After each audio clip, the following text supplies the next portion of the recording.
नमस्कार, मी स्मिता आणि मी Sujata. SS cooking चॅनलमध्ये आपल्या सगळ्यांचं खूप खूप स्वागत आहे. आज आपण बघणार आहोत लेअरवाले चिरोटे ही रेसिपी. त्याच्यासाठी आपल्याला 2 कप मैदा घेतोय आपण. हा मैदा चाळून वगैरे आपण घेतलेला आहे, फ्रेश मैदा घेतलेला आहे. तर हा 2 कप आपण मैदा घेतोय आणि मग त्याला आपण 3 टेबलस्पूनचं मोहन घालणार आहे. आपण कढल्यामध्ये 3 टेबलस्पून तेल घेतलंय आणि गॅस सुरू करूया. आपण त्याला कडकडीत अगदी मोहन घालतोय. अगदी चांगला थोडासा बारीक असा धूर आल्यासारखा दिसायला लागेल आपल्याला. आणि चिमूटभर मीठ घालूया. कोणतीही गोड रेसिपी असते तरी त्याला थोडंसं मिठाचा घातला कणभर अगदी त्याचा टेस्ट त्याची खूप छान येते. चिरोट्यात सुद्धा खूप प्रकार आहेत ना ग, गोलवाले आहेत. आपण आज आता लेअरवाले करतोय.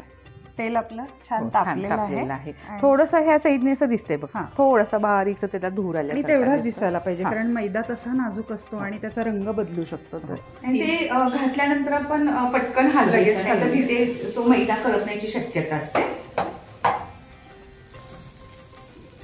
तेलाचं मोहन घातल्यानं की खूप खुसखुशीत होतं. आणि आपण कॉन्ट्रास्ट करतोय. आज जो काही साठा लावणार आहे आपण तो तुपाचा लावतोय आणि मोहन मात्र आपण तेलाचं घातलंय त्याच्यात. आता मात्र हे सगळं आपण व्यवस्थित जे काही आपण मोहन घातलेलं आहे ते सगळं या मैद्याला व्यवस्थित लावून घेऊया. आणि हे अशा गोष्टी जेव्हा आपण करतो ते सगळं हाताने करणं हे सगळ्यात जास्त, कारण हाताने त्याचा जो एकसारखापणा येतो ना तो आपण स्पॅच्युलाने हलवल्यानंतर किंवा चमच्याने हलवल्यानंतर नाही येत आहे तो. त्यामुळे सगळं छान हाताने असं सगळं लावून घेतोय आपण. आणि चिरोट्याचं पण असं आहे की भिजवून ठेवायचं नाहीये खूप वेळ. जेव्हा तुम्हाला चिरोटे करायचे तेव्हा एक 10 मिनिटं हे असं पीठ भिजवायचं आणि लगेचच चिरोटे करायला घ्यायचे, कारण मग जसं वेळ वाढत जाईल तसं मैदा सैल व्हायला जातो आणि चिरोट्यानंतर मऊ पडायची शक्यता होते. तर आता तुम्ही बघू शकता की हे कसं सगळीकडे लागलेलं आहे आणि ह्याचा असा छान मुटका पण तयार होतोय. आता आपण अर्धा कप पाणी घेतलेलं आहे, तर बघूया कसं लागतंय तसं त्याप्रमाणे घेऊया. पण प्रमाण अर्धा कप आहे आपलं प्रमाण. ते आपण नेहमीच्या प्रत्येक व्हिडिओत सांगतोच आहे की तुम्ही कसं मैद्याचं प्रमाण घेते कमी जास्त भरून कप सांगताना. त्यामुळे थोडंसं पाण्याचं इकडे तिकडे एखादा टेबलस्पून होऊ शकतं. आणि या चिरोट्याचं आपण खूप घट्टही नाही भिजवत आहे आणि खूप पातळही नाही. अगदी आपण पोळ्यांना जसं भिजवतो की त्या पद्धतीनं, किंवा खूप अगदी तिंबून घ्यायला पाहिजे असंही काही नाहीये.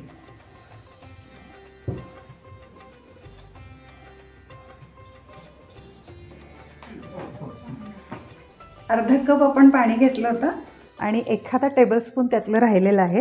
हे बघा, या पद्धतीचं आपण म्हणजे जसं कणिक आपण मळतो ना तेवढंच आपल्याला लागलेलं आहे. आणि एकदम पाणी हे कधी घालायचंच नाही, जसं लागेल तसंच घालायचं. या पद्धतीनं हा गोळा मळून तयार झालेला आहे. आणि आपण ह्याचा साठा करणार आहे, तर तो साठा करत तोपर्यंत आपण हे झाकून ठेवूया, म्हणजे एक 10 मिनिटं होतील. आणि इकडे तेल तापत ठेवूया. तर आता ह्याच्यासाठी आपल्याला आज साठा आपण लावणार आहे. तर बऱ्याच प्रकारे साठा करण्याची पण पद्धत आहे. बरेच जण तांदळाचं पीठ वापरतात, तर आज आपण इथे कॉर्नफ्लॉवर वापरणार आहे आणि साजूक तूप वापरणार आहे. डालड्याचं पण चालू शकतं, पण आपण आणि तूप घेताना पण हे घट्ट घेतो, म्हणजे घरचंच तूप आहे हे. घरचं घेतलं तरी चालेल किंवा विकतचंही घेतलं तरीही चालेल, किंवा कोणी कोणी डालडा पण घालतात, किंवा मार्गारीन एक मिळतो प्रकार. हल्ली मार्गारीनमुळे पण खूप खुसखुशीत होतात, छान होतात ते. पण ते खायला थोडंसं घशाला, कारण आपण दिवाळीमध्ये इतकं तेलकट खात असतो, तर त्यातल्या त्यात आपण पौष्टिक तुपाचं म्हणजे चांगल्या दृष्टीनं आपण तूप वापरतो. आणि घट्ट तूप का घ्यायचं, तर हे सगळं आपण फेटायचंय. तर आता आपण 5 टेबलस्पून हे तूप घेतले, म्हणजे 2 कप मैद्याचे जे चिरोटे आपण सगळे लागणार आहेत त्याला आपण 5 टेबलस्पून तूप घेतलेलं आहे. म्हणजे त्याचे लेअर असे छान सुटतात ना, असं ते छान बॅटर लावल्यानंतर त्याच्यावरती. आणि ते असं छान फेटून घ्यायचं.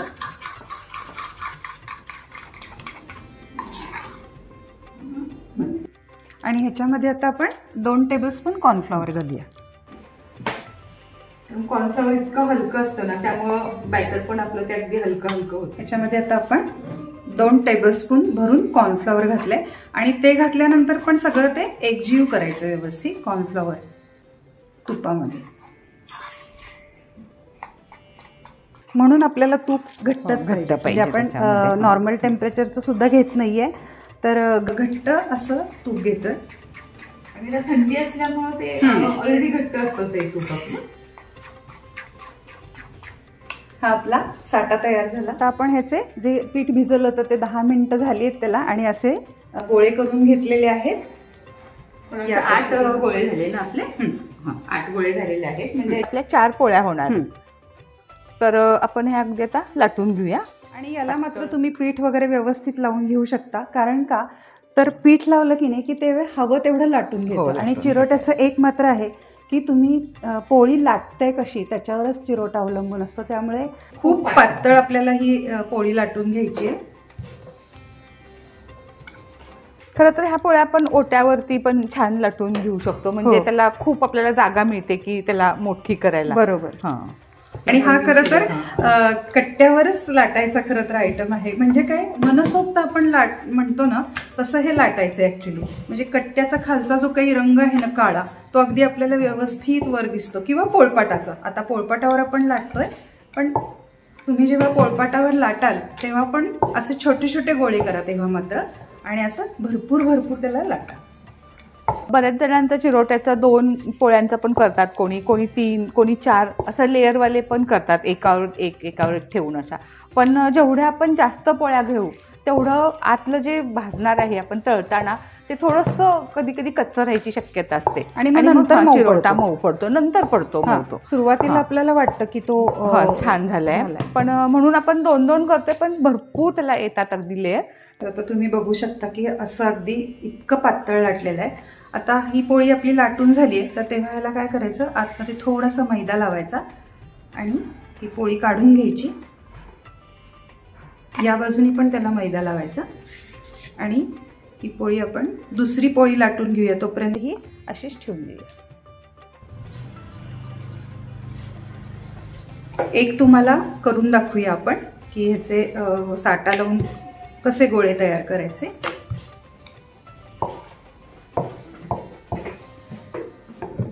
या पद्धतीने आपली दुसरी पण पोळी ही लाटून झाली आहे. याला पण आपण असंच करूया की मैदा लावून घेऊया व्यवस्थित.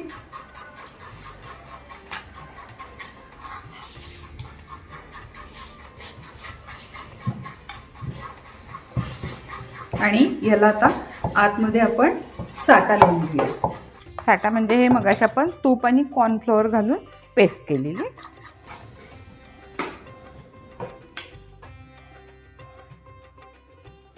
एका पोळीला साधारण 1 टेबलस्पून एवढं लागतंय.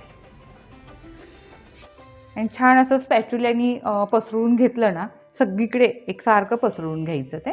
आणि त्याच्यावरही आपण आधी पोळी लाटून ठेवली होती.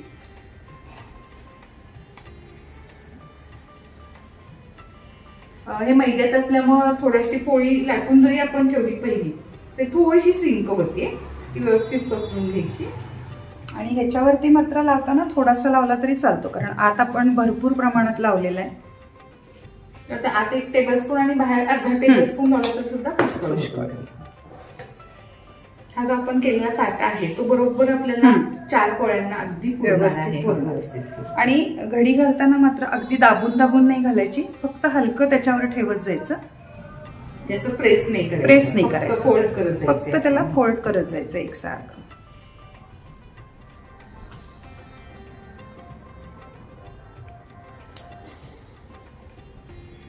आणि मग आपल्याला हवे त्या आकाराचे चिरोटे हे शेवटचे जे आहे ते काढून टाकायचं दोन्ही बाजूचं. आणि आपण साधारण या साईजचे करूया.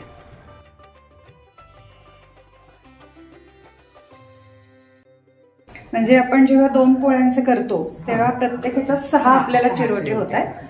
आणि आता याच पद्धतीनं आपण सगळ्या पण पोळ्या लाटून घेऊया आणि याच पद्धतीनं आपण सगळ्याचे गोळे करून घेऊया आणि मग आपण ॲक्च्युली लाटायला घेऊया. तर या पद्धतीनं आपण सगळं हे गोळे करून घेतले आणि मला वाटते 2 कपाचे 25 झालेत. आपला साठा सुद्धा बघ बरोबर अगदी तेवढा पूर्ण लागला तेवढा. तर आपण सगळे हे चिरोटे जे आहेत ते आता व्यवस्थित लाटून घेऊया आधी. तर लाटणं हा ह्यातला एक खूप महत्त्वाचा आहे भाग. तर आपण बघू शकतो की हे लाटणं जे आहे ते फक्त हलक्या हाताने जेवढा तुम्हाला चिरोटा हवा आहे तेवढा असा करून घ्यायचा. आणि त्या लेअरवर लाटणं न घेता फक्त मध्ये असं करायचं. आणि आपण ते हेही दाखवू ना की आपण तो गोळा जो केलेला आहे तो दोन्ही साईडला लेअर करतोय आणि असा घेतो. त्यामुळं हे साईडला दोन्ही असे लेअर घेतो आणि मध्ये फक्त असा लाटतोय हा. म्हणजे मला वाटतं 2दा किंवा 3दाच दोनदाच इतकं फास्ट होतात ते. फक्त तळायला मात्र जरा वेळ लागतो कारण ह्याला अगदी मंद ह्याच्यावर तळायचंय. तुम्ही बघू शकता लेअरवर लाटणं अजिबात न्यायचं नाहीये. हे जे काही मध्ये आहे तिथे फक्त असं आणि एकदम इझी लाटलं जाते कारण आतमध्ये साठा असल्यामुळे ते पटकन लाटलं जातं आणि पीठही आपलं खूप घट्ट नव्हतं त्यामुळे अगदीच लाटायला सोपं आहे. बारीक गॅसवर आपण तेल तापत ठेवलं होतं. तापले तेल आपण थोडस बघूया. एखादा कण कारण एखादा कण टाकून बघायचा आणि तो पटकन वरती आला की आपलं तेल तापलेलं आहे. आणि गॅस बारीकच करायचा म्हणजे शंकरपाळ्यासारखं ह्याच्यात नसतं की चुकून गॅस बारीक झाला आणि तुमचे चिरोटे असे सगळे विरघळलेत असं काही होत नाही. त्यामुळे हे बारीक गॅसवरच करायचे. तर हे सगळे चिरोटे जे आहेत ते आपण तळून घेऊया. 3-3 बसत असेल तर 2-3 बसले तरी चालतील. आणि गॅस आपण अगदी लो ठेवलेला आहे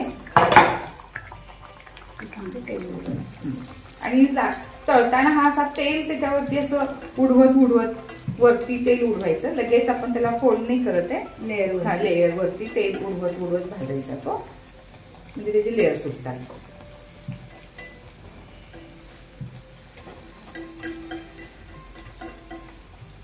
फक्त तळायला खूप वेळ लागतो ह्याला कारण आतपर्यंतचे लेअर आपले सगळे ते तळले गेले पाहिजेत.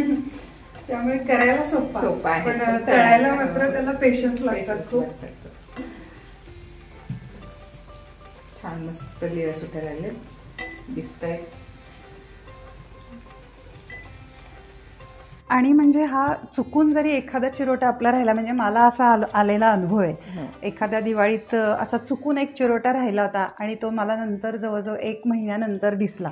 पण तो जेव्हा मी असा तोडला तर तो तोपर्यंत क्रंची राहिला होता. म्हणजे थोडक्यात काय तर 2 लेअरचा जर केलात ना तुम्ही तर हा शेवटपर्यंत मऊ पडत नाही म्हणजे जरी राहिला चुकून तुमच्याकडून तरी. आणि खराब व्हायचा पण काही प्रश्न नाही कारण ह्याच्यामध्ये तूपच वापरले आपण. लेअर असे छान तुम्ही बघू शकताय छान सुटलेले. आणि लाईट ब्राऊन कलर झाला की काढायचं म्हणजे फार पण खरपूस नको आहेत आपल्याला आणि फार पण पांढरट नको. पांढरट असतील तर थोडेसे मग ते मऊ पडायची पण शक्यता राहते ना. थोडं लाईट ब्राऊन कलर आला ना त्याला की आपण काढूया त्याला. थोडासा अजून पण चालेल नाही का. थोडासा लेअर तुमच्या लक्षात येत असतील किती छान लेअर आहे. एक लेअर अगदी दिसतोय छान अगदी. आणि चिरोट्यामध्ये चुकायची पण अशी शक्यता खूप कमी आहे. दिवाळीच्या पदार्थामधले जे चुकतात पदार्थ बऱ्याच वेळा व्यवस्थित लाटलं की चुकणारच नाही. भरपूर पातळ लाटा त्याला अगदी म्हणजे तुमचं जोपर्यंत समाधान होत नाही तोपर्यंत त्याला मस्त लाटून घ्या. जेवढी पोळी जाते लाटून तरी चालते आणि तुमचा चिरोटा कधीच चुकणार नाही. छान आता लाईट ब्राऊन कलर आलेला आहे. तर आपण ह्या स्टेजला आपण सगळ्यात हे चिरोटे काढून घेते. खाली थोडस तेल पितच चिरोटा हा. तर आपण काढताना नेहमी टिश्यू वरती काढा म्हणजे ते तेल सगळं आहे ते भरपूर प्रमाणात तूप घातले आपण. तिरका करून आणि ठेवताना सुद्धा ना डब्यात मी नंतर सांगेन तुम्हाला हे थोडेसे थंड झाले की असे तिरके करून ठेवायचे. तेल सगळं खाली तेल सगळं निघून जातं. गॅस कमी जास्त काहीच करायचं नाही. एकदा तो बारीक केलाय तर त्या बारीक गॅसवरच पूर्ण आपण तळतोय.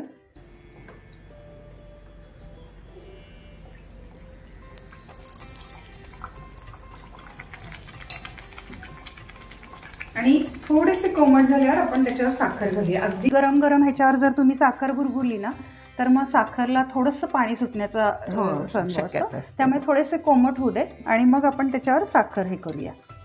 आपण पिठी साखर घरचीच पिठी साखर करून घेतलेली आहे तीच टाकतं. आणि पिठी साखर प्रत्येकाच्या आवडीनुसार आहे. कमी जास्त कमी जास्त करू शकता. थोडेसे आता कोमट झाले तर त्याच्यावर साखर अशी भुरभुरूया आपण.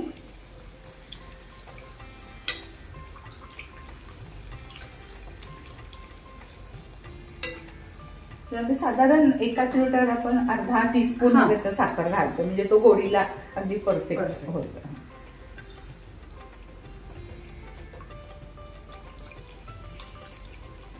थोडेसे ठेवताना जर असे ठेवले तर त्यातलं तूप पण जातं आणि कोरडे पण होतात. हे पण आपल्या आता तळून झाले, किती छान लेअर आले, मस्त लेअर आलेले आहे. आता आपण अशाच पद्धतीनं सगळे तळून घेऊया, कारण लाटून पण सगळे झाले जवळजवळ. तर याच पद्धतीने आपण सगळे करून घेऊया.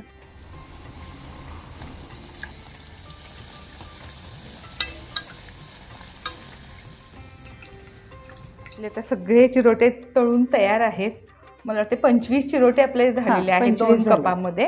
आणि इतके मस्त दिसत आहेत, लेअर वगैरे इतक्या छान सुटले, सुंदर लेअर आले, कलर पण गोल्डन अगदी मस्त. आज आपण मस्त खुसखुशीत खमंग भरपूर लेअर असणारे चिरोटे ही रेसिपी बघितली.